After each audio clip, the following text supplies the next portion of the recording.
আসসালামু আলাইকুম প্রিয় ভিউয়ার্স। বাংলাদেশের রাজনীতিতে যখন ক্ষমতার লড়াই, অভিযোগ আর প্রতারণার শব্দ ঘুরপাক খাচ্ছে, ঠিক তখনই একদল নীরবে পরিকল্পিতভাবে ভিন্ন পথে হাঁটছে।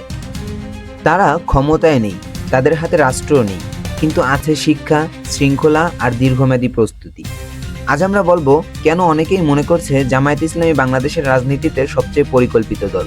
আওয়ামী লীগ ক্ষমতায় থেকে নির্বাচন পরিচালনা করেছে, কিন্তু সেই নির্বাচনগুলো নিয়ে প্রশ্ন উঠেছে দেশে ও বিদেশে।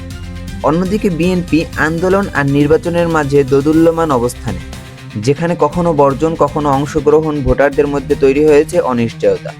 এই দুই ধারার রাজনীতিতে এক জায়গায় মিল আছে, ক্ষমতার তারা। ঠিক এই জায়গায় এসে আলাদা হয়ে যায় বাংলাদেশ জামায়াত ইসলাম। তারা জানে ক্ষমতা একদিনে আসে না, গণতন্ত্র টিকে থাকে মানুষ তৈরি হলে। জামায়াতের বেশিরভাগ নেতাকর্মী শিক্ষিত, দলীয় প্রশিক্ষণে নৈতিকতা ও দায়িত্ববোধ শেখানো হয়। নির্বাচনের আগে তারা ভোটার তৈরি করে, শুধু স্লোগান নয়। এটা এমন রাজনীতি যা ক্যামেরার সামনে কম, কিন্তু মাঠে ও মানুষের ভেতরে বেশি কাজ করে। গোপন মানে ষড়যন্ত্র নয়, গোপন মানে নীরবে প্রস্তুতি। যখন অন্য দল ব্যানার পোস্টারে ব্যস্ত, জামায়াত তখন ব্যস্ত ভোটার বোঝাতে, কর্মী করতে, নেতৃত্ব তৈরি করতে। এই কাজগুলো হইচই করে হয় না, এই কাজগুলো হয় ধৈর্য দিয়ে।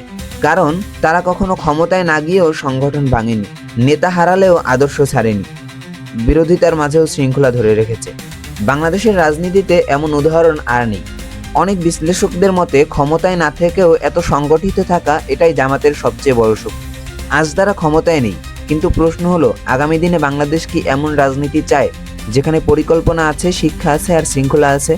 জামায়াত ইসলামী হয়তো হেঁটে চলছে নীরব পথে, কিন্তু ইতিহাস বলে অনেক বড় পরিবর্তনই শুরু হয় নীরব পথ ধরে। এ বিষয়ে আপনার কি মতামত অবশ্যই কমেন্টে জানিয়ে যাবেন। নেক্সট ভিউ, সত্যকে জানুন, ভয় নয় ভাবুন।